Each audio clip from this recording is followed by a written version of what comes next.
My teacher refused to lock down. During a real school shooting, even blocked the light switch while gunshots got closer. When I begged her to let us hide, she said, "Sit down or you're expelled." I just stared at her. That was 1 year ago. Last week, she was led out of her apartment in handcuffs. I was in Ms. Brown's AP history class when the lockdown announcement crackled over the PA. Lockdown, lockdown, this is not a drill. We'd done this drill 100 times since kindergarten. Lights off, hide in the corner, stay quiet. Simple. Everyone started moving automatically, but Ms. Brown stepped in front of us with that look she gets when someone questions her authority. "Get back to your desks, now." Her voice had that edge that meant business. I didn't approve any lockdown drill today. I raised my hand out of habit. "But Ms. Brown, we're supposed to. The only procedures you follow are mine. Sit down, or you're all getting zeros on your presentations." Then she launched into her whole "I've been teaching for 25 years" speech. The one about respect and how her generation didn't need constant hand-holding. Here's the thing about Ms. Brown. She was one of those teachers who was super strict about weird stuff, but lazy about actual teaching. She'd mark you absent for being 30 seconds late, but give everyone A's on essays she obviously hadn't read. I once turned in a paper with a whole paragraph about SpongeBob in the middle just to test it. Got a 98. So most of us sat back down. Nobody wanted to risk their GPA over what was probably just another drill. But then the announcement repeated. "Code red. This is a code red. All staff and students follow lockdown procedures immediately." That never happens in drills. They announce it once and that's it. My stomach started doing this weird flip thing. The same feeling I get before a big test I didn't study for, except worse. I kept glancing at the door. The hallway was still bright, fluorescent lights blazing. In drills, teachers always turn off their lights immediately. Then I heard it. Pop, pop, pop, like firecrackers. But not. Everyone's phones started buzzing at once. I pulled mine out under my desk. My boyfriend Tyler was in chemistry 2 halls over. His text made my blood freeze. Hiding in supply closet. "Someone has a gum. Where are you?" More texts flooding in. Behind filing cabinet in main office. Under Mr. Garcia's desk. I showed Ms. Brown my phone. My boyfriend says there's someone with a "I see what's happening here. You think you can stage some elaborate prank to get me in trouble? Get me fired?" The popping sounds were getting louder. Closer. Someone screamed in the hallway. Not a fun scream. Not a playing around scream. "That's probably drama class practicing," Ms. Brown said. But even she didn't sound sure anymore. I could see Mr. Peterson's class across the hall. Lights off. No movement. Just darkness where 20 kids should have been. My hands were shaking so bad I could barely type. "Henderson won't let us hide. Still at desks." Tyler. "What? Get to safety now." Ben tried next. Sweet Ben who never argued with anyone. "Ms. Brown, please. This feels real." "Feelings aren't facts, Ben. Sit down." More running in the hallway. Lots of feet. All going the same direction. Away from something. Or someone. The PA crackled again but cut off mid-word. That's when we heard the shots. Not pops anymore. Bang, bang, bang. Like someone slamming a metal door. But sharper. Louder. Real. I stood up. "We need to hide now. Sit down or you're expelled." Ms. Brown moved to block the light switch. "I will not lose my job because you children want to play games." Something in me snapped. "I don't care." I sprinted for the lights. That's when everyone lost it. Half the class rushed to the safe corner. The other half froze at their desks, torn between a lifetime of following rules and that primal voice screaming danger. Ms. Brown grabbed at my arm as I passed, but I yanked away. She was yelling about disrespect and consequences. "You're all being hysterical. This paranoia is exactly what social media has done to you. Manufactured fear." But we weren't listening anymore. Desks scraped across linoleum as we barricaded the door. Someone was crying. Someone else was praying. The kids who'd frozen finally scrambled over, cramming into our corner. 23 teenagers trying to become invisible. Everyone except Ms. Brown. She stood at her desk, arms crossed, fury radiating off her. The doorknob rattled. Everyone stopped breathing. The handle turned. Locked. Thank God, locked. A shadow passed under the door. Paused. We could hear breathing on the other side. Or maybe that was just my heart pounding in my ears. Footsteps. Moving on. Those were the longest 10 seconds of my life. The SWAT team found us 40 minutes later. Ms. Brown was still babbling about how we'd overreacted to a simple drill. And a week later, we finally found out why. Because that's when they told us who the shooter was. Jake Wilson from my sophomore English class. The quiet kid who sat in the back corner drawing anime characters in his notebook. The paramedic wrapped the blood pressure cuff around my arm while I sat on the gurney outside, my whole body shaking like I had hypothermia even though it was May. She kept checking my pulse and asking if I could breathe okay, but all I could think about was Jake walking past our door, Jake with a gun, Jake who I'd lent a pencil to last week. Detective Santos showed up with her badge and notebook, crouching down to my eye level while asking me to walk through everything that happened in Ms. Brown's room. I told her about the announcement, about Ms. Brown making us stay at our desks, about the sounds getting closer. She wrote everything down, nodding when I mentioned turning off the lights myself. The parking lot was chaos with parents running everywhere, news vans setting up, ambulances leaving with their sirens on. Mom crashed through the police tape still wearing her hospital scrubs, mascara running down her face as she grabbed me so hard I couldn't breathe. She kept touching my face, my arms, checking for injuries that weren't there while demanding answers from Detective Santos about how a teacher could keep kids exposed during an active shooter. Tyler's mom was there too, crying and hugging him over and over while he stood there looking blank. Detective Santos brought me to a quieter spot and pulled out her tablet, showing me screenshots of my text to Tyler about Ms. Brown not letting us hide. She said 23 students had already given the same story, that Ms. Brown kept insisting it was fake, even after the gunshots started. 2 kids died in the math hallway, she told me. 3 more were at the hospital, all from rooms that followed protocol immediately, except for one girl who got grazed by a bullet that went through a door. Dad showed up and took over from Mom, leading me to his truck without saying anything. The radio stayed off the whole drive home and we both jumped when a motorcycle roared past us at a red light. Our house felt wrong, too normal with its regular smell of coffee and laundry detergent. Dad made spaghetti, but I just pushed it around my plate while my phone kept buzzing with messages from everyone asking why Ms. Brown didn't let us hide. That night I couldn't sleep, just kept replaying those 40 minutes over and over. The next morning an automated call from the district said school was canceled indefinitely and counselors would be available at the community center. Mom called in sick to stay home with me, but I locked my bedroom door and sat on my bed thinking about how we almost didn't barricade, how we almost stayed at our desks like Ms. Brown wanted. Channel 8 had our school on every commercial break, and then Ms. Brown's face filled the screen, standing in her driveway telling the reporter she maintained control during chaos and her students were alive because she didn't panic. Mom grabbed the remote and threw it so hard it cracked the TV screen. Tyler sent me a link to someone's cell phone video from Mr. Peterson's dark classroom showing everyone hidden and silent while Ms. Brown's voice carried through the walls talking about manufactured fear. The timestamp showed 2:47 7 p.m., right when she was blocking the light switch. The video had 50,000 views in 2 hours, and the comments were brutal. I spent the next day in my room jumping every time the house creaked or a car door slammed outside. Mom brought soup I didn't touch, and the group chat kept going off about lawyers and lawsuits, but I couldn't focus on any of it. Principal Foster called that evening with his careful principal voice saying the district needed my written statement about Ms. Brown's actions, separate from the police investigation. Mom grabbed the phone and told him I'd provide it through our attorney, which was news to me since I didn't know we were getting one. The next morning, Ben's mom drove him over because he needed to talk to someone who was there, someone who understood. We sat on my front porch and he kept starting sentences he couldn't finish about almost staying in his seat, about what would have happened if I hadn't turned off those lights. His hands were shaking just like mine were. Tyler's parents dropped him off later that afternoon, and we went straight to the backyard where the picnic table sat under the big oak tree. He rolled up his jeans and showed me the dark purple bruises covering both his knees from when he'd wedged himself behind the chemical storage shelves in that supply closet. His voice stayed flat when he told me how the shots kept getting closer, and he knew I was 2 halls away but couldn't do anything about it. We sat there for an hour, not really talking about it, but not talking about anything else either, while his fingers picked at the splintered wood on the table. Day 5 started with Mom on the phone scheduling appointments, and by noon she'd found Rebecca Thompson, this lawyer who specialized in school safety cases. Her office downtown had newspaper clippings covering every wall, headlines about negligence lawsuits and safety violations at schools across the state. Rebecca looked at Mom's notes and said what Ms. Brown did went beyond poor judgment, that keeping students exposed during an active shooter situation was criminal endangerment. There's something unsettling about how Ms. Brown keeps insisting this is all fake, even with those gunshots echoing through the halls. What makes a teacher so convinced that actual danger isn't real when every other classroom is already dark and hidden? She explained how other families were already filing civil suits, but criminal charges would be up to the district attorney's office. The community meeting on day 6 turned into chaos. The second Ms. Brown walked through the civic center doors with her union representative, parents started screaming immediately while she just stood there with that same controlled expression she'd had during the shooting, repeating that she'd followed her professional judgment. Someone threw a water bottle that hit the wall behind her, and security guards had to form a circle around her to get her back outside. The detective called that same night with a question that made my whole body go cold, asking if Ms. Brown had ever mentioned Jake Wilson in class since he'd been her student 3 years ago. Jake Wilson was the name everyone knew through whispers and group texts, but the news wouldn't say yet. Day 7 morning. I finally made myself shower and change out of the clothes I'd been wearing for days. Dad stood at the stove making pancakes like any other Sunday, but we both jumped when the doorbell rang. Just the delivery guy dropping off a package, but that split second of panic was becoming our new normal. That evening, the news finally confirmed what everyone already knew, showing Jake's yearbook photo from when he graduated. This quiet kid I vaguely remembered from my freshman year. The anchor dropped the real bomb, though, saying Wilson had filed a formal complaint against teacher Patricia Brown 3 years ago for psychological abuse. Mom grabbed her phone immediately to call our lawyer while Dad hunted through online records for any trace of Jake's complaint. We found a school board meeting transcript from 2021 mentioning a sealed student complaint against staff with dates that matched up perfectly, even though Ms. Brown's name wasn't listed. Day 8. Tyler picked me up and we drove to the empty mall parking lot where we just sat with the engine off. His hands gripped the steering wheel until his knuckles went white, and he finally said she knew. She had to know it might be him, and she still kept us all exposed. Ben started texting our class group chat with information his parents had found. 3 other students from Jake's graduating class who remembered Ms. Brown having it out for him. This girl, Melissa, said Ms. Brown had failed Jake on a technicality that almost cost him graduation, and the stories painted a clear pattern of targeting certain students. Day 9. The detective showed up at our house with a court order for Ms. Brown's personnel file clutched in her hand. She told Mom they'd found something, that Jake wasn't the only complaint against Ms. Brown over her career. There were 6 others all sealed and somehow resolved without any action taken. She needed my detailed statement about Ms. Brown's exact words during the lockdown, every single thing she'd said while we begged her to let us hide. I sat at my kitchen table with the detective's blank statement form in front of me, my pen hovering over the paper while Mom made coffee in the background. The first line asked for a description of events, and I wrote 3 words before crossing them out. Started again, crossed that out too. How do you put into words the way someone's voice changes when they've been in charge for so long they can't imagine being wrong? The detective waited patiently while I tried 6 different ways to explain how Ms. Brown stood there blocking the light switch while we heard those shots getting closer. I finally just wrote exactly what she said and did, step by step, no opinions, just facts. Day 10. My phone buzzed with a news alert while I was eating breakfast. The school board had placed Ms. Brown on administrative leave pending investigation, which sounded good until I read the teachers' union statement underneath calling it a rush to judgment against a dedicated educator with 25 years of service. The comment section was already at 300 posts, half calling her a hero for maintaining order, half calling for her arrest. Mom shut my laptop and told me to stop reading, but I'd already seen my name mentioned 14 times. That afternoon, Principal Foster showed up at our door looking like he hadn't slept in days. He sat on our couch and stared at his hands while telling Mom about the complaints over the years, parents saying Ms. Brown was too rigid, too harsh, but she had tenure and her students got good test scores, so nothing ever happened. His voice cracked when he mentioned the 2 kids who didn't make it out. Day 11 started with my phone exploding at 6 a.m. because someone had leaked Jake's manifesto to a news site before the FBI could lock it down. 3 whole pages about Ms. Brown, how she failed him on his senior thesis over a missing footnote, how that 1 grade kept him out of his dream college, how she laughed when he asked for a chance to fix it. The details made my skin crawl. Dates and times and conversations he'd recorded secretly, building his case for why she deserved what was coming. Our lawyer Rebecca called an emergency meeting that night with all 23 families from Ms. Brown's classroom crammed into a conference room at the Holiday Inn. She stood at the front with a stack of papers and dropped the bomb that the school district knew about Jake's fixation on Ms. Brown because his therapist had sent a warning 2 months before the shooting. The room erupted with parents shouting and crying and demanding answers while Rebecca tried to explain about mandatory reporting laws and liability. Day 12. I woke up to 47 Instagram notifications because Ms. Brown had gone on some podcast called Truth in Education and spent an hour painting herself as the victim of woke culture and teenage hysteria. She actually used my full name, called me a troubled student with attendance issues, twisted my grandmother's funeral into me skipping class for fun. The host kept agreeing with her, her, saying kids today are soft, can't handle structure, need safe spaces instead of real education. Rebecca filed a cease and desist within 2 hours, but the episode had already been downloaded 12,000 times. My Instagram filled with strangers calling me a liar, an attention seeker, a crisis actor. Someone found mom's work number at the hospital and started calling the nurses station, asking if she was proud of raising a daughter who destroys teachers' lives. Day 13. Tyler came over with his sleeping bag and set up on my bedroom floor because neither of us could handle being alone anymore. We lay there in the dark at 3 a.m., both wide awake, staring at nothing. He kept going over that day, how he could have pulled the fire alarm from the chemistry room, how that would have evacuated everyone before Jake even started. The what-ifs were eating us both alive, but there was nothing to say that would make it better. Ms. Brown's husband, who sold real estate all over town, started a GoFundMe for her legal defense the next morning that hit $30,000 in 6 hours. The description called this a witch hunt against a dedicated teacher, included photos of her at graduations with former students who became doctors and lawyers, carefully leaving out anyone who didn't fit the narrative. People from 3 states away were donating and leaving comments about how liberals are destroying education. Day 14. Ben's mom called to say they were pulling out of the group legal action, her voice shaking as she explained that Ben's dad's construction company had just lost 3 major contracts with no explanation. She kept saying they couldn't prove it was connected, but everyone knew Ms. Brown's brother-in-law ran the biggest development firm in town, and golf with half the city council. Daniel Harris from my grade found me at the coffee shop that afternoon, his phone already out and shaking in his hand as he slid into the seat across from me. He'd been hiding in the main office during everything, pressed behind the secretary's desk where he could see the security monitor, and he'd recorded the whole thing on his phone without even thinking about it. The video was grainy but clear enough to see Ms. Brown walking down the hallway 30 seconds after the first shots, not running, not ducking, just walking like it was any other day between classes, while Mr. Peterson's door was already barricaded and Mrs. Garcia had her kids hiding under desks. Daniel forwarded it to Detective Santos right there in front of me, his fingers moving so fast they kept missing buttons. Day 15. I went back to therapy for the first time since middle school when my parents got divorced. Dr. Patel's office had the same fake plants and beige walls, and that white noise machine that was supposed to be calming, but just made me think of static. I told her about the shadow under the door, and how I still hear Mrs. Brown saying we're being hysterical while people were dying down the hall. She wrote notes on her yellow pad, and asked me to describe what I felt in my body when I remembered it. Daniel's video hit Twitter before dinner that same day, and by midnight, #BrownKnew was trending with 40,000 retweets. People kept slowing it down and zooming in where you could see her checking her phone while other teachers were dragging kids into classrooms. The timestamp clear as day showing this was after the shooting started. News vans showed up at Daniel's house, and his parents had to take him to stay with his aunt in Boston. Day 16. Detective Santos called me in to look at the footage with some specialist from the state who kept pointing at the screen with her pen. She showed me how there was no startle response when the shots went off, no surprise on Ms. Brown's face, just this calm decision to keep walking. They were building a case for willful endangerment, she said, which could mean up to 5 years in prison. Mom picked me up from the station and drove straight to the district office where she filled out the paperwork to pull me out for homeschooling. Ms. Brown walking calmly down the hall while other teachers barricaded doors is the kind of detail that makes lawyers rub their hands together and insurance companies reach for their checkbooks. She took 3 weeks of vacation time she'd been saving for years and told me she didn't care about my college applications. She cared about me being alive, and we both ended up crying in the kitchen while the pasta boiled over on the stove. Day 17. Ms. Brown's lawyer held this big press conference on the courthouse steps with 3 of her former students standing behind him in suits. One was a state senator now who kept talking about rushing to judgment and promised to investigate the investigation, while the lawyer claimed the video was doctored and demanded independent analysis. Tyler's parents didn't wait for any of that and transferred him to St. Mary's private school the same day, his mom explaining they couldn't wait for the system to sort this out. He texted me constantly from his new school, feeling guilty about leaving even though I kept telling him to go, to get out while he could. Our phones became this lifeline, both of us waking up at 3 a.m. and texting each other just to make sure the other was still there. Day 18. I couldn't sleep again, so I started Googling Ms. Brown and found this old Reddit thread from 2019 where someone asked who was your worst teacher. 3 different accounts mentioned her by name, talking about her mind games and how she'd pick one student each year to torment. The thread had been deleted, but the cached version was still there on the Wayback Machine, so I screenshot everything and sent it to our lawyer. Day 19. The school board meeting turned into complete chaos when parents started screaming at each other across the auditorium. Half of them wanted Ms. Brown arrested immediately, and the other half thought she was being scapegoated, with one woman yelling that Ms. Brown saved those kids by maintaining order. Ben's dad stood up even though they'd pulled out of the lawsuit and shouted back that she nearly got them all killed, and security had to clear the whole room while people were still pushing and shoving in the parking lot. Rebecca Harris, Daniel's mom, filed for a restraining order the next morning after Ms. Brown's supporters started showing up at our houses, taking photos of our front doors and posting them online with our addresses. The judge said without direct threats it was just free speech though, and Rebecca sat in the courtroom crying while the judge explained that taking pictures from public property wasn't illegal. That same night I couldn't sleep and kept scrolling through my phone looking at all the comments defending Ms. Brown. Around 3 a.m., something inside me just snapped. I grabbed my laptop and started pulling up the audio recordings from that day that the news had released. The timeline was public record now thanks to the investigation. I synced up Ms. Brown's exact words with the sounds of gunshots in the background. Setting up my phone against my desk lamp, I hit record and just started reading from the transcript. I didn't approve any lockdown drill today. Bang echoed from my laptop speakers. Sit down or you're all getting zeros. Bang, bang. My hands were shaking, but I kept going through every single thing she said while kids were dying down the hall. When I posted it to TikTok at 4:17 a.m., I didn't expect anything. By noon, it had 2 million views and climbing fast. Other kids from school started making their own videos showing what their teachers did. Mrs. Garcia from Spanish had everyone under desks in 8 seconds. Mr. Peterson had his whole class in the storage closet before the second announcement. Coach Williams literally carried 2 freshmen who froze into the equipment room. Every single teacher except Ms. Brown had their students hidden within 30 seconds. The hashtags exploded across every platform. Teachers. Save students showed heroes while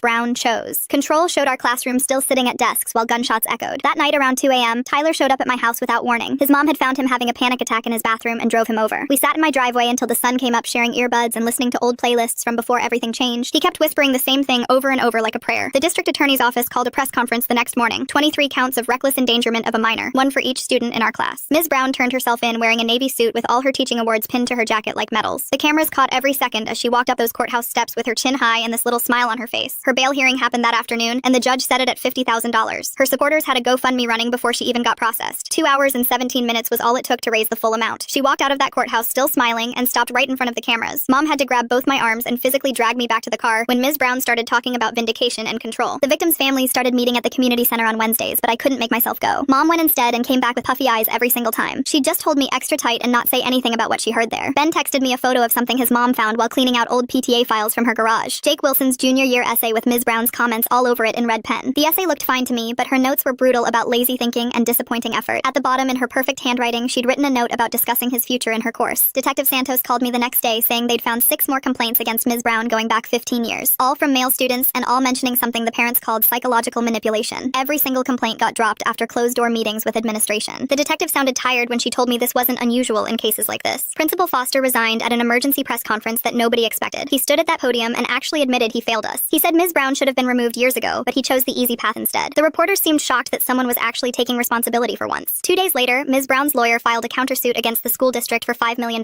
They claimed the district was scapegoating her for their own security failures. My phone buzzed with the news alert while I was in my therapist's waiting room, and I actually laughed out loud at the audacity. The next day, Rebecca called a meeting at the community center, and all 23 families showed up. She stood at the front with stacks of papers and started handing them out while explaining we weren't just defending ourselves anymore. We were filing criminal complaints with the state board and launching a federal civil rights lawsuit. Parents were signing papers and exchanging phone numbers while Rebecca's assistant took notes on her laptop. That night, I couldn't sleep, so I started writing everything down in this old notebook I found in my desk drawer. Every word Ms. Brown said during those 47 minutes went on the page. The way she blocked the light switch, how she threatened us with zeros and expulsion while gunshots got closer. Dr. Patel said writing helps process trauma, but it felt more like building a case. 3 days later, my phone started blowing up with notifications about this new website. A group of Ms. Brown's former students had created something called Survivors of Room 203. I clicked the link and saw testimonial after testimonial pouring in. 37 stories in the first few days alone. Kids from 10 years ago describing the same tactics. Public humiliation when you questioned her. Grades mysteriously dropping if you challenged her authority. Mind games that made you doubt yourself. The pattern was right there for everyone to see. A local reporter reached out through my mom asking if I'd do an interview. My hands were shaking when the camera started rolling, but I kept my voice steady and told them exactly what happened. How she looked at us while gunshots echoed in the hallway and chose her authority over our lives. The segment aired that evening and my phone didn't stop buzzing for hours. Ben surprised everyone the next day by posting his own story on Instagram despite his parents begging him not to. He wrote about almost staying seated because he was more afraid of Ms. Brown's punishment than dying. He said I saved his life by defying her. Within 3 hours, his post had 10,000 shares and climbing. The FBI agent called my parents that afternoon with new information they'd uncovered. Jake had texted a friend the night before the shooting about Ms. Brown destroying him in front of everyone. The friend had deleted the messages out of guilt, but investigators recovered them from the phone company's servers. The texts were explicit about Jake's plans and his specific hatred for Ms. Brown. 2 days later, news broke that Ms. Brown's husband had filed for divorce and moved out in the middle of the night. Court documents showed he'd been planning it for months, but the shooting pushed up his timeline. Even her own husband was abandoning ship. I had to go back to school to get my stuff since the semester was ending. Room 203 was still sealed with crime scene tape across the door. The hallway felt wrong and smelled like industrial cleaner trying to cover something else. I grabbed my things from my locker as fast as I could while Tyler waited in the parking lot with the car running. The prosecution brought in this expert named Dr. Catherine Mills, who specialized in crisis response. She spent 3 days reviewing everything, and her conclusion was brutal. Ms. Brown violated every single established protocol and showed gross negligence that directly endangered our lives. Ms. Brown's supporters raising $50,000 in just 2 hours makes me wonder who exactly has that kind of money and motivation to defend a teacher who kept kids seated during gunshots. Her report was 50 pages of professional language basically saying Ms. Brown chose control over children. Then Ms. Brown's supporters decided to organize a rally at the courthouse, which turned into a disaster. Parents of the 2 students who died showed up as counter-protesters. When someone yelled that Brown did nothing wrong, one of the mothers just collapsed, sobbing on the courthouse steps. The photo went viral within minutes, showing our town completely divided. News vans from 3 states away started showing up. Tyler's mom organized a support group meeting at the community center that weekend, where 23 of us survivors gathered in a circle of folding chairs. The girl from Mr. Peterson's class kept twisting her hair around her finger while she talked about how their teacher immediately flipped desks to make a barrier. Another kid from the science wing described his teacher pulling them into the chemical storage room and blocking the door with a filing cabinet. Everyone had the same story except us. Their teachers protected them. Ours tried to get us killed. One girl just looked at me and said we shouldn't have had to save ourselves, and everyone nodded. The State Board of Education finally launched their investigation on day 35 after the media pressure got too intense. Rebecca called me that afternoon to say they were subpoenaing 10 years of records from the school district. She said the investigators found 17 formal complaints against Mrs. Brown that were never properly documented. Criminal charges against the administrators who covered for her were now on the table. Mom arranged dinner with Tyler's family that night where we all sat around their dining room table pushing food around our plates. Tyler's dad kept trying to talk about his college plans for next year, but the words just hung there. His mom mentioned summer vacation ideas, but stopped mid-sentence when a car backfired outside and we all jumped. We were all pretending we weren't different now, that loud noises didn't make us freeze, that shadows didn't make our hearts race. On day 40, 40, I found myself at the state capitol building with a microphone in front of me and 300 people in the audience. The legislative committee sat behind their long desk taking notes while I read from my prepared statement. I told them Ms. Brown weaponized her authority while a weapon was in our school. I said she chose her ego over our lives. I asked how many complaints it takes before someone acts. The representatives just stared at me when I finished. 2 days later, a custodian named Frank contacted our lawyer with something huge. He had security footage from 3 years ago that nobody knew existed because it was from an old camera system they forgot to disconnect. The video showed Jake leaving Ms. Brown's classroom with tears streaming down his face before punching a wall so hard his knuckles bled. The timestamp matched exactly with the day Jake filed his complaint against her. The original investigation never included this footage because nobody thought to check the old system. Ben's family called us on day 42 to say they were rejoining the lawsuit. His dad's company mysteriously got all those contracts back the same day the FBI started investigating Ms. Brown's brother-in-law for witness tampering. His dad said some things are more important than money, but we all knew the truth. The brother-in-law backed down when federal agents showed up at his office. The grand jury met the next week and upgraded Ms. Brown's charges to attempted murder through depraved indifference. Her lawyer went on the news calling it prosecutorial overreach, but the DA held a press conference explaining that keeping children exposed during an active shooter situation showed extreme disregard for human life. The legal experts on TV said this charge usually only applies to drunk driving deaths, but this case might set a new precedent. Tyler got his early admission letter to State University on day 45, but called them that afternoon to defer for a gap year. He came over that night and we sat on my porch while he explained he couldn't leave me to face the trial alone. We both knew what we had wasn't normal teenage stuff anymore. We were connected by something darker now, something that went beyond love into shared survival. Day 47 was my first good day since the shooting. I went 6 whole hours without thinking about it while helping Mom reorganize the garage. Then the guilt hit me like a truck. How could I forget even for a minute when 2 kids were dead? Dr. Patel said healing isn't linear during our session, but it felt like betrayal. It felt like I was abandoning the kids who didn't make it out. The state board held their hearing on day 50 to revoke Ms. Brown's teaching license. She showed up in a black suit claiming this was a lynching of a dedicated educator. When they showed her testimonials from 37 former students describing her behavior, she called them weak children who couldn't handle high standards. Several board members visibly pulled back from their microphones. The woman running the hearing had to call for order twice when Ms. Brown started yelling about cancel culture. They voted unanimously to revoke her license permanently and referred the case to the Attorney General for additional charges related to child endangerment spanning her entire career. The next few weeks passed in a blur of legal meetings and therapy sessions until Detective Santos called me on day 52 with news that made my hands shake so bad I dropped my phone. She'd been digging through old personnel files at the district office when she found a sealed folder from 2009 about Ms. Brown's transfer from Westfield High. A student there had tried to kill herself and left a 3-page note naming Ms. Brown specifically for the daily humiliation and mind games that pushed her to that point. The school quietly moved Ms. Brown to our district rather than investigate because the superintendent's wife was Ms. Brown's cousin. Within hours of Detective Santos leaking this to a reporter friend, my phone started blowing up with notifications from a Facebook group called Survivors of Patricia Brown that already had 200 members. Former students from 3 different schools were sharing stories going back 25 years about her tactics, the public shaming, the way she'd give contradictory instructions, then punish kids for being confused, how she'd gaslight students about things she'd said minutes earlier. One girl from 1998 wrote that Ms. Brown told her she was too stupid for college in front of the whole class, then denied it when her parents complained. Another kid from 2003 said Ms. Brown made him stand in front of the class while she listed everything wrong with his essay, including mocking his stutter. The pattern was always the same, always protected by administrators who found it easier to transfer her than deal with complaints. 2 days later, my mom drove me to meet the Johnsons and the Garcias, whose kids Michael and Sophia died in the shooting because they stayed at their desks following Ms. Brown's orders. Mrs. Johnson held my hand while tears rolled down her face and said she didn't blame any of us survivors. Mr. Garcia's voice cracked when he told me we fought to save ourselves while their children never got the chance because they followed the rules. We sat in their living room crying together for an hour, looking at photos of Michael and Sophia at prom just 3 weeks before they died. Rebecca called that afternoon with updates on the prosecution strategy, and what she told me made me run to the bathroom to throw up. They had evidence Ms. Brown knew Jake was likely targeting her based on previous incidents where he'd confronted her after class, but she deliberately kept us exposed as a form of psychological torture. The prosecutors were going to argue she used us as human shields for her ego, that she'd rather risk our lives than admit she was wrong about the lockdown. The truth was more horrifying than any of us imagined, that she saw us as props in her power game even with a shooter in the building. By day 56, the school district's lawyers were in full panic mode and offered a $30 million